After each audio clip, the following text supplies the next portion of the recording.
ಪಾಪ ಪ್ರದೀಪ್ ಈಶ್ವರ್ ಅವರು ಮಾತಾಡಿದ್ರು, ನಾನೇ ಪವನ್ ಕಲ್ಯಾಣ್ ಚಿಕ್ಕಬಳ್ಳಾಪುರಕ್ಕೆ ಅಂತ.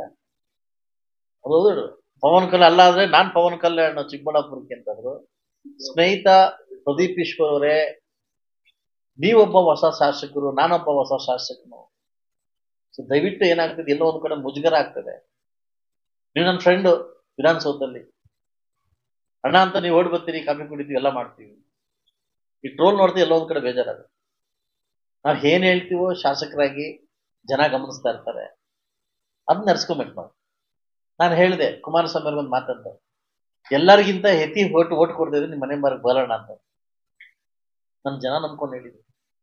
ಇವತ್ತು ನೀವೇ ಹೇಳಿದ್ರಿ, ಅದೆಲ್ಲ ಬಿಡಿ, ನೀವು ಆವೇಶದಿಂದ ಮಾತಾಡಿದ್ರಿ. ಎಲ್ಲಿ ಮುಳಬಾಗ್ಲಲ್ಲಿ, ಸಾರಿ ಚಿಕ್ಕಬಳ್ಳಾಪುರದಲ್ಲಿ ಏನಂತ, ಒಂದು ವೋಟ್ ಜಾಸ್ತಿ ತಗೊಂಡ್ರೆ ರಾಜೀನಾಮೆ ಕೊಡ್ತೇನೆ. ನಾನು ಅನ್ಕೊಂಡೆ ಬಹುಶಃ ಎಲ್ಲ ಆವೇಶದಿಂದ ಇರ್ಬೋದು, ಎಕ್ಸೈಟ್ಮೆಂಟ್. ಅದೇ ಪದನ ನೀವು ಪ್ರಾದೇಶಿಕ ಕರ್ನಾಟಕ ಪ್ರಾದೇಶಿಕ ಪಕ್ಷದಲ್ಲಿ ಸರ್ ಆಫೀಸಲ್ಲಿ ಪದೇ ಮತ್ತೆ ಬಳಸಿದ್ದೀನಿ. ನಾನು ನೋಡಿದೆ, ಐ ವಿಲ್ ಅಬ್ಸರ್ವ್, ನಾನು ನೋಡಿದೆ. ನಾನು ಅವತ್ತು ಅನ್ಕೊಂಡೆ, ಯಾಕಣ್ಣ ನಿನ್ಗೆ ಬೇಕಿತ್ತು ಅಂತ. ರಾಜಕಾರಣ ಇವತ್ತು ಹೆಂಗಿರುತ್ತೆ ಹೇಳಕ್ಕಾಗಲ್ಲ. ಅರೆ ನೀರು ಒಂದು ವೋಟ್ ಅಲ್ಲ, ನಿನ್ನ ಕ್ಷೇತ್ರದಲ್ಲಿ 20,000 ವೋಟ್ ಲೀಡ್ ಬಂದಿದೆ. ಸೊ ಜನ ಗಮನಿಸ್ತಾ ಇರ್ತಾರೆ. ರಾಜಕಾರಣ ಇಲ್ಲ ಅಂದ್ರೆ ನೀವೊಬ್ಬರೇ ಅಲ್ಲ, ನಾನು ಕೂಡ ಸೇರ್ಕೊಂತೀನಿ. ನಾವೇನ್ ಹೇಳ್ತೀವೋ ಅದನ್ನ ನಡೆಸ್ಕೊಳ್ಳಕ್ಕೆ ಪೂರ್ತಿ ಟ್ರೈ ಮಾಡೋಣ.